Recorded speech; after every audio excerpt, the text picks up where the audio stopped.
Bem-vindo à nossa entrevista. Hoje a gente tem aqui no estúdio o juiz Alexandre de Azevedo Silva. Ele é juiz auxiliar da presidência do TST e vai falar para a gente sobre a iminente implantação do processo judicial eletrônico no Brasil todo, que já está ocorrendo, e aqui na vara de Várzea Grande vai ser a terceira vara do país a testar o PJE, a primeira do Centro-Oeste, no próximo dia 8 de fevereiro. Doutor, o senhor tem viajado o Brasil todo, participou do lançamento do PJE nas duas varas já, e está aqui em Mato Grosso, em Cuiabá, falando sobre o processo judicial eletrônico. O senhor tem dito que o processo judicial eletrônico, ele não é nem essa panaceia que vai resolver todos os problemas, mas também não é o fim do mundo. Qual que é a visão do senhor que participou da construção desse processo e da implantação agora? A visão que eu tenho do processo judicial eletrônico, do PJE, é que ele é o principal serviço que a Justiça presta ao seu cidadão. Como um serviço, ele exige necessariamente uma infraestrutura tecnológica e também de recursos humanos, e exige toda uma gama de atividades que são realizadas por nós magistrados e pelos servidores para que esse serviço seja bem prestado à sociedade. Atualmente, esse serviço tem sido prestado de uma forma um tanto quanto lenta em razão do meio tecnológico que é utilizado, que é o processo em papel, que exige toda uma gama de atividades para que um processo em papel possa ter um desempenho enquanto serviço de entrega de prestação jurisdicional. Para você ter uma ideia, hoje quando alguém entra com uma petição na Justiça brasileira, essa petição ela tem que ser registrada num computador, ela tem que ser distribuída, em seguida ela tem que receber uma capa, ela tem que receber carimbos, ela tem que receber numeração de folhas. Todas essas folhas têm que serem rubricadas. Depois desse processo, então, é encaminhado para a unidade judiciária para que ele possa, então, prosseguir. Com o processo judicial eletrônico, mudando-se o meio tecnológico para que esse serviço seja prestado, ele passa a ter um dinamismo muito maior. A celeridade, a rapidez do processo eletrônico será um grande ganho, Se nós pensarmos no passado, serviços como de bancos, compra de passagens aéreas, nós íamos nos guichês, ficávamos em filas para adquirir bilhetes de passagens aéreas. Hoje isso tudo é feito com a utilização da internet, que de fato tem revolucionado os nossos meios de prestação de serviço no mundo todo e também no Brasil em especial. Acredito que o processo eletrônico tem essa tendência de melhoria da prestação desse serviço para nosso cidadão. Doutor, e os desafios da operacionalização de uma mudança revolucionária, de plataforma de papel para eletrônica? Com a experiência já da vara de Navegantes em Santa Catarina, agora em dezembro, já deu para perceber o que precisa se ficar atento na hora de colocar esse processo em andamento? Sim, é uma grande mudança, como você bem enfatizou, a mudança da mídia em papel para uma mídia totalmente eletrônica. Nós precisamos ter, para que esse serviço seja bem prestado, alguns aspectos básicos têm que ser necessariamente atendidos.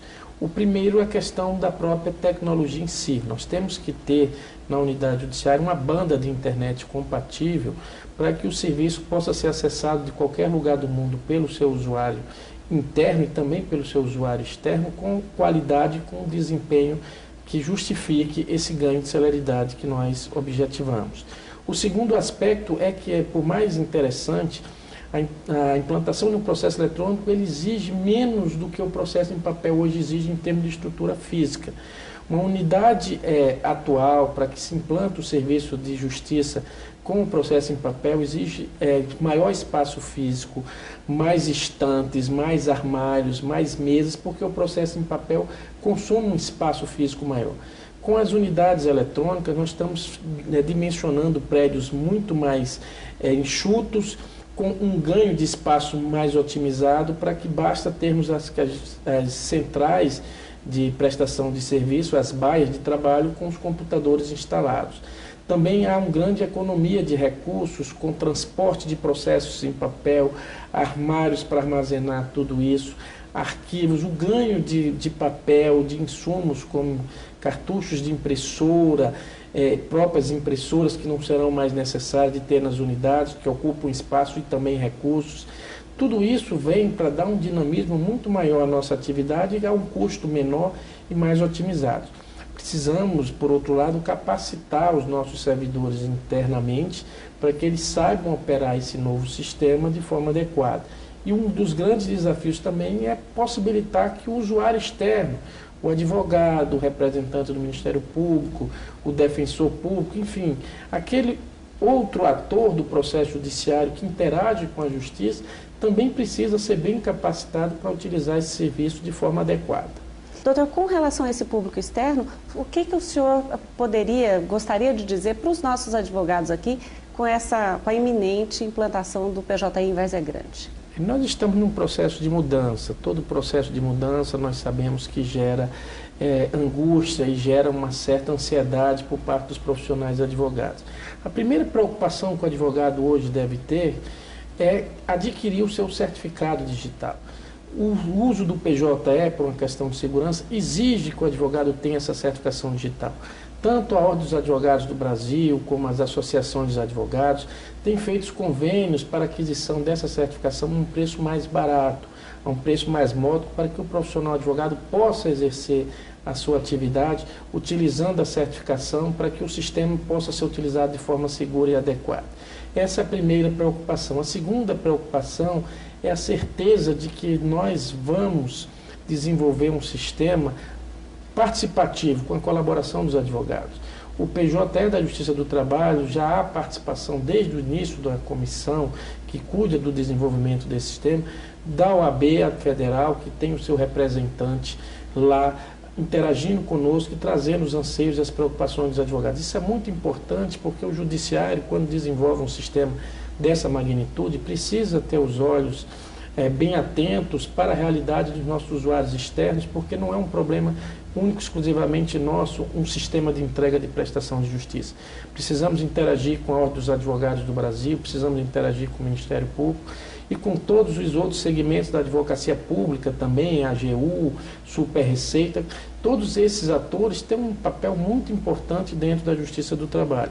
A capacitação nós temos, na medida do possível, em colaboração também com a OAB, com as associações de advogados, dado um suporte para que os advogados sejam bem treinados. É um momento de mudança, eu peço paciência e também muita boa vontade para que a gente possa construir esse modelo de uma forma harmônica. A internet é algo que veio para ficar, uma realidade que nós não podemos, de maneira alguma, imaginar que possa ser revertida. Então, o uso do processo eletrônico é algo que os advogados necessariamente terão que construir junto com o judiciário para que ele seja um sistema eficiente, um serviço cada vez mais qualificado. Doutor, e os magistrados também estão sendo qualificados, né? O senhor está em Cuiabá, exatamente no encontro com os magistrados da Justiça do Trabalho mato-grossense, tratando sobre isso. Queria que o senhor falasse um pouquinho sobre esse curso. Enquanto o senhor fala, a gente vai ver algumas imagens desse curso que o senhor veio aqui, essa conversa que o senhor veio ter com os nossos magistrados. Preocupação maior de qualificar nossos magistrados, porque a participação do juiz dentro desse serviço de entrega e prestação jurisdicional é decisiva. O juiz precisa saber manusear muito bem o sistema para que ele possa dar a rápida resposta que a sociedade espera e precisa.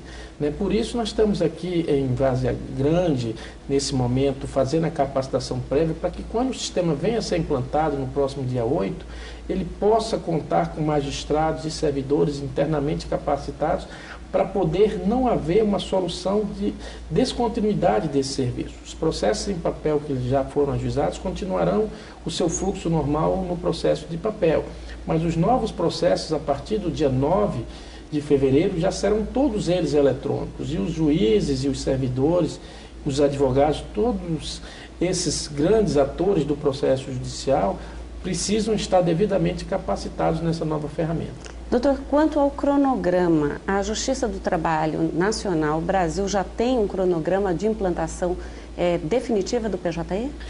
O ministro Dall'Azen, como presidente do TST e do Conselho Superior da Justiça do Trabalho, já estimulou em 10% de todas as varas de todos os 24 tribunais regionais do trabalho como uma meta a ser superada para esse ano de 2012. Nós estamos, nesse momento, vivendo a fase de tribunais pilotos, 4 tribunais que foram eleitos pelo presidente do Conselho Superior da Justiça do Trabalho para testarem de forma experimental esse novo sistema para que ele possa ser adequado e melhorado para uma implantação a nível nacional. A expectativa é que nessa fase de pilotos, que se iniciou em Navegantes no dia 5 de dezembro, passamos agora dia 16 de janeiro por Caucaia e no dia 8 de fevereiro estamos passando aqui pelo Mato Grosso, na realidade Várzea Grande. A última vara piloto a ser implantada será no final de fevereiro na vara de Arujá, em São Paulo. Nessas 4 implantações nós estamos testando 2 modelos de processo eletrônico em unidades judiciárias. O primeiro processo eletrônico implantado em Navegantes, ele vai iniciar num ambiente totalmente eletrônico. Quer dizer, não havia nenhum processo físico nessa vara? Essa vara é uma vara nova que estará testando um modelo de processo eletrônico, exclusivamente eletrônico, sem ter nenhuma interação com processos em papel. Já a realidade de Caucaia e Várzea Grande é uma realidade que será a realidade da maior parte das unidades do Brasil. Haverá processos em papel e também haverá, a partir do momento da implantação do processo judicial eletrônico, processos exclusivamente eletrônicos. Isso exigirá dos magistrados e servidores conviver durante um certo tempo com 2 modelos de prestação desse serviço, o que será uma experiência muito mais rica e muito mais importante em relação a procedimentos que devam ser adotados daqui para frente nas varas que vierem a receber esse sistema. Concluída essa primeira fase de implantação dos processos nas unidades pilotos de primeiro grau, nós vamos seguir a partir de março e possivelmente até maio, implantando turmas pilotos nos tribunais regionais, seja o Tribunal da 12ª Região de Santa Catarina, posteriormente o Tribunal do Ceará da 7ª Região, o Tribunal aqui da 23ª Região e o Tribunal de São Paulo da 2ª Região, que terão turmas pilotos para justamente julgarem esses processos que já nasceram eletrônicos, para que não haja uma solução de continuidade nesse serviço. Doutor Alexandre de Azevedo Silva, juiz auxiliar da presidência do TST, muito obrigada por todas essas informações e assim a gente termina este programa dessa semana. Para rever este ou os mais de 160 programas que nós já gravamos, você sabe, entra na página do TRT na internet, trt23.jus.br, no link vídeos, ou ainda na nossa página no YouTube, no endereço youtube.com/trt23oficial. Aproveite para seguir a gente no Twitter e ficar por dentro das notícias da Justiça do Trabalho em Mato Grosso. Obrigada e até o próximo programa.